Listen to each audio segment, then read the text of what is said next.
कामरान इस केस को जीतने की पूरी कोशिश कर रहा है। कभी वो सोशल मीडिया का सहारा लेता है तो कभी वो शहर को ब्लैंक चेक्स भिजवाता है और कहता है कि इस केस से पीछे हट जाओ, लेकिन शहर भी पीछे हटने वालों में से नहीं है। उसका कहना यह है कि मैं अगर ये केस जीत जाती हूँ तो मैं उन लड़कियों की आवाज़ बनूंगी जो ज्यादती होने के बाद चुप करके बैठ जाती हैं और कोई बदला नहीं लेती।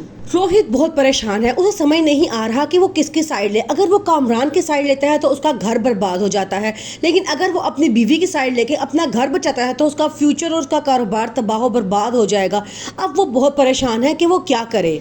कामरान रोहित को बहुत समझाता है और कहता है कि मेरे खिलाफ गवाही मत देना, तुम मेरे दोस्त हो, अगर तुमने मुझे छोड़ दिया तो मेरा साथ कौन देगा। लेकिन रोहित अब बहुत परेशान है, उसे समझ नहीं आ रहा कि वो क्या करे। जब कामरान देखता है कि अब रोहित भी मुश्किल में फंस चुका है और वो उसका साथ देने के लिए तैयार नहीं है, तो वो अपने वकील से कहता है कि कुछ भी करो, मेरी जान बचा दो। फैसला करती है कि मीडिया का सहारा लिया जाए। वो मीडिया को कॉल करती है और तमाम सबूत फराहम करती है और कहती है कि आप भी हमारे साथ इस जुल्म में आवाज उठाएं। अब हर तरफ मीडिया में कामरान के खिलाफ पोस्टें लगना शुरू हो चुकी हैं और कामरान अब बहुत परेशान है। उसे कारोबारी मैदान में बहुत मुश्किलात का सामना करना पड़ रहा है। इंस्पेक्टर जुहेब को शफीक पे शक हो चुका है और वो समझ चुका है कि ये कामरान का साथ दे रहा है, इसलिए अब उसने फैसला किया है इस पूरे केस की निगरानी वो खुद करेगा और मुजलूम को इंसाफ दिलाएगा।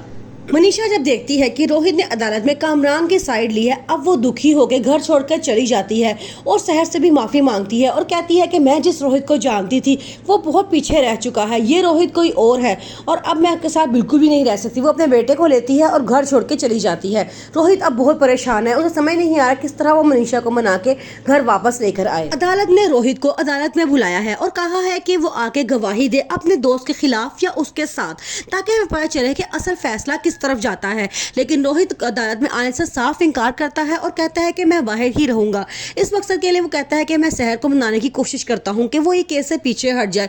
ये हमारे कारोबारी जिंदगी और हमारी बीवियों तक बात पहुंच चुकी है और अभी हमारे लिए बहुत नुकसानदेह साबित हो रहा है केस।